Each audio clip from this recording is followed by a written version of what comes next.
ভাই দুর্নীতি থেকে মুক্তি চাই, যদি করো লোক তবে তোমরাই করবে এই ভোট। তাই চলো হাত মিলাই লোক নীতি চাই। ধন্যবাদ মাননীয় মডারেটর, আমাকে এই কিছু বলার সুযোগ করে দেওয়ার জন্য। আজকে অনুষ্ঠানে উপস্থিত মাননীয় মডারেটর, শিক্ষক মন্ডল, অতিথি মহোদয় ও আমার প্রতিপক্ষ দল যারা শুনছেও দেখছেন তাদের সবাইকে জানাচ্ছি আমার আন্তরিক শুভেচ্ছা ও সালাম। আসসালামু আলাইকুম।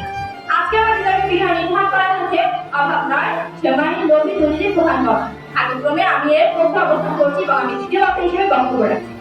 বাংলাদেশে যেসব সামাজিক সমস্যা রয়েছে তার প্রধান কারণ দুর্নীতি। দুর্নীতি আর সমাজের নীতি হয়ে দাঁড়িয়েছে দুর্নীতি এবং সর্বনাশ। প্রথমেই বলি শেখ হাসিনার কথা।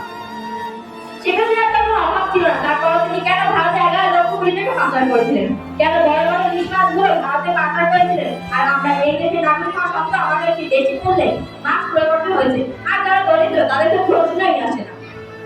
শেখ হাসিনা যদি ভারতে মাস্কগুলো পাচার না করতেন তাহলে অবশ্যই মাস্কের মূল্য কম থাকতো, ফলে দরিদ্র মানুষের পক্ষে অতটাও কঠিন হতো না মাস্ক প্রয়োগ করা। তবে আপনি আয় বুঝে ব্যয় করেন। যদি কোনো মানুষের 2000 টাকা আয় হয় তাহলে তিনি কিভাবে 3000 টাকা দিয়ে মাস্ক প্রয়োগ করবেন? কিন্তু যদি কোনো মানুষের 2000 টাকা আয় হয় তাহলে তার পক্ষে 300 টাকা দিয়ে মাস্ক প্রয়োগ করা কোনো ব্যাপার না। এবার আসি সালমান এফ রহমানের কথা। সালমান এফ রহমান বাংলাদেশের 2য় নম্বর ধনী ছিলেন। তিনি বাংলাদেশের 2য় নম্বর ধনী, এটা সবার কাছে লেখা থাকে না। হাই, এটা সম্ভব থাকা সত্ত্বেও তিনি বর্তমান পদোন্নতিত প্রধানমন্ত্রী লোভে পড়ে তার জন্মস্থানে একটি হয়েছিলেন। তাহলে তিনি কেন এটি ছোট সাথী 7 কোটি টাকা আত্মসাৎ করেছিলেন, যেখানে বাংলাদেশ 18 লক্ষ কোটি টাকা ইউপি? তার মানে এই কথা আমি এটা প্রমাণ করে দিচ্ছি যে তিনি তার ভিতরে লোকটাকে বাঁচিয়ে রেখেছিলেন। তার মাতৃভূমি বা জন্মভূমি কোন অবস্থায় আছে তার সেদিকে তার কোনো লক্ষ্য ছিল না।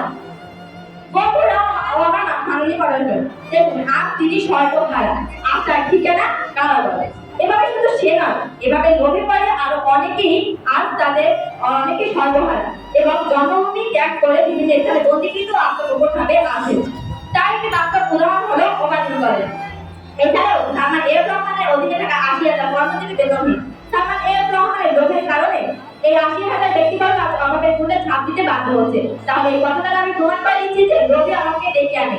এই কথাটা এটাও বোঝাচ্ছে যে অভাব কোনোদিনই দুর্নীতির প্রধান কারণ হতেই পারে না। যদি এখনো বলে আমার প্রতিপক্ষ বন্ধুরা যে লোভী অভাবী দুর্নীতির প্রধান কারণ, তাহলে আমাকে বলতেই হচ্ছে মাথায় নেই চুল, বেঁধে বাঁধে চুল। আরেকটা কথা বলতে চাই, আমাদের যে পদত্যাগকৃত প্রধানমন্ত্রী তার এই পদত্যাগের মূল কারণ হলো লোভ। তাই লোভ তাকে দুর্নীতির সাথে এতটাই আকৃষ্ট করে ফেলেছে তিনি কি করেছেন তা তিনি কিছুই লক্ষ্য রাখেননি, এবং এই দুর্নীতির সাথে আকৃষ্ট হয়ে তিনি যে দুর্নীতি শুরু করেছিলেন তাতে বাংলাদেশের মানুষের পক্ষে বসবাস করা কষ্টকর হয়ে পড়েছিল, এবং তার এই লোভ দুর্নীতি আজ তাকে বলার পথে বাধ্য হয়েছে। তাহলে মাননীয় মডারেটর প্রতিপক্ষ বন্ধুরা দেখুন লোভ কি পারে, তাই আমরা বলতে পারি নিশ্চিত যে লোভের পাপ পাপের কবর। তাই করে প্রতিপক্ষ বন্ধুরা আমরা